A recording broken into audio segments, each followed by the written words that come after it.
פרשת השבוע, פרשת בו, פרשה שלישית מחומש שמות, שמסיימת את כל המכות שהקדוש ברוך הוא הביא על המצרים במצרים. ואז בפרשה הזאת כבר יש מצוות, שהקדוש ברוך הוא התחיל לצוות את בני ישראל בכמה מצוות.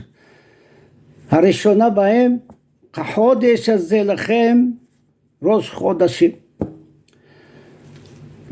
ואז רש"י בפרשת בראשית אומר שהתורה הייתה צריכה להתחיל במצווה הזאת, החודש הזה לכם, שהקדוש ברוך הוא ציווה את בני ישראל על קידוש החודש.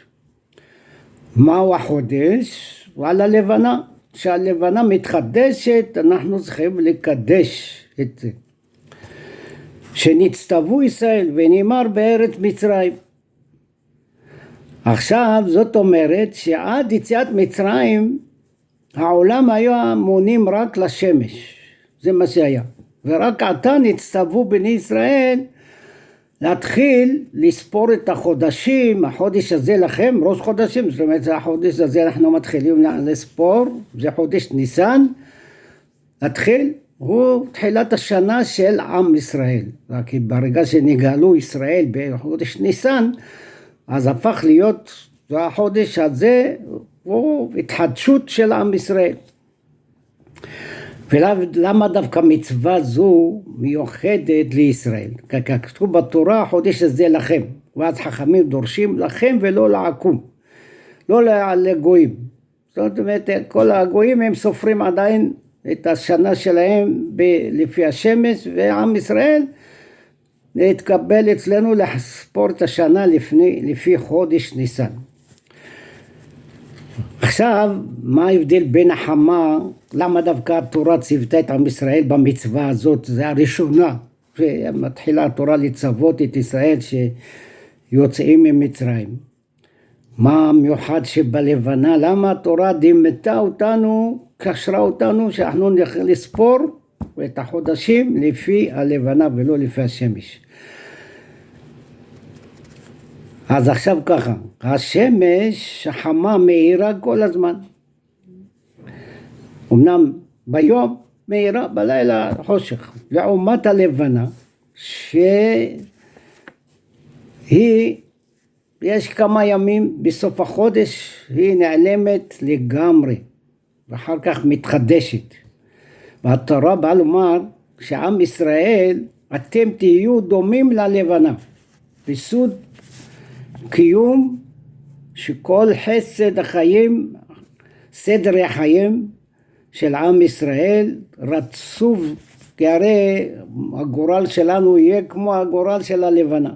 כמו שהלבנה מתגלה וגודלת, אחר כך עוד פעם יורדת, עד שנעלמת, ועוד פעם נולדת מחדש ויוצאת.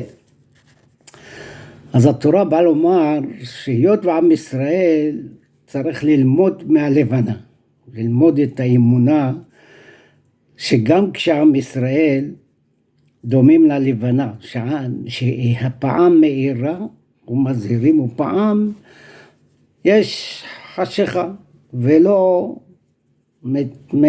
מתאים חס ושלום. ועל כן ציווה השם עניין קידוש החודש במצווה ראשונה כדי לרמז על עניין זה, שהוא יסוד ושורש האמונה, שגם בזמן שיש חשיכה חס ושלום, אנחנו לא צריכים לפחד, לא צריכים להתפעל, להתרגש, אלא להאמין שעוד מעט האור שלנו יאיר. תודה, כמו הלבנה שהיא נעלמת ומאירה, אז גם עם ישראל צריך לדעת שגם כשיש צרות חס ושלום, ויש קשיים, ויש חשיכה, לא לפחד מזה, אלא ללמוד מזה שאנחנו כמו הלבנה, מתחדשים כל פעם. ולכן גם כמו שאברהם אבינו עבר ניסיונות. מה זה ניסיון? זה לפעמים אתה נמצא באיזו ירידה מסוימת, מכל מיני בחינות, בריאותית, כלכלית, אז זה ניסיון. אז אתה יורד עכשיו ואתה צריך להתמודד עם הזמן הזה, ולדעת ולהאמין שכמו הלבנה שעכשיו היא חושך, אבל היא עוד מעט תצא ותלך ותגדל ותתפתח, אז תאמין שגם גורלך, שגם גורלנו, כלל עם ישראל, אנחנו לא מתייאשים מן המצב. ולכן, אבל הגויים, הם יודעים רק אם יש אור או לא חושך, אור או חושך, אין להם תקוות, אין להם אמונה, אין להם, לכן עם ישראל הקדוש ברוך הוא הצמיד לנו את העניין הזה, שאנחנו נקדש את החודש על פי הלבנה, זה נלמוד מהתכונה של הלבנה. כמו שהלבנה מתחסה ומתגלה, כך מצבם של עם ישראל יתחסה ויתגלה. ראש לכל צריך יהודי תמיד להתחדש, לכן אנחנו לומדים מהעניין הזה של החודש הזה לכם, החודש הזה, זאת אומרת התחדשות, זאת אומרת באה התורה גם ללמד שכל יהודי ויהודי צריך לדעת שיכול להתחדש כל יום יכול להתחדש.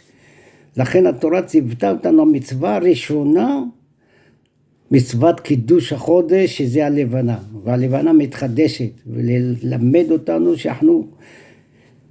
שאדם לא יתייאש חס ושלום גם עם כל מצב שהוא נמצא, ועל כל מצב שהעולם נמצא, אנחנו מאמינים שעוד מעט יהיה טוב. ואז ללמד לנו את האמונה והשגחה פרטית שהקדוש ברוך הוא מבטיח לנו שאנחנו נתעלה ונתרומם מכל חשיכה או מכל ירידה בעולם. זה מה שהתורה באה ללמד, לכן התורה ראתה לנכון לצוות אותנו את המצווה הזאת, ללמוד ממנה את ההתחדשות, שכל יהודי בכל מצב שהוא לא יגיד אני אבוד. אין דבר כזה, גם כשאדם יורד חשיכה, בכל זאת הוא יכול להתחדש כמו הלבנה. לכן התורה באה ללמד לנו את היסוד הזה, ולכן זה המצווה הראשונה שנתנה לנו, כדי ללמד לנו שעם ישראל עומד להיות בעולם ולהתמודד, אבל לא להתייאש, לדעת שאנחנו מתחדשים. יהיה רצון שנוכל להתחדש כל יום, המחדש בטובו בכל יום תמיד. כל יום ויום אדם צריך לקום בבוקר ולהגיד אני היום יום חדש, לא המשך של אתמול, זה יום אחר לגמרי.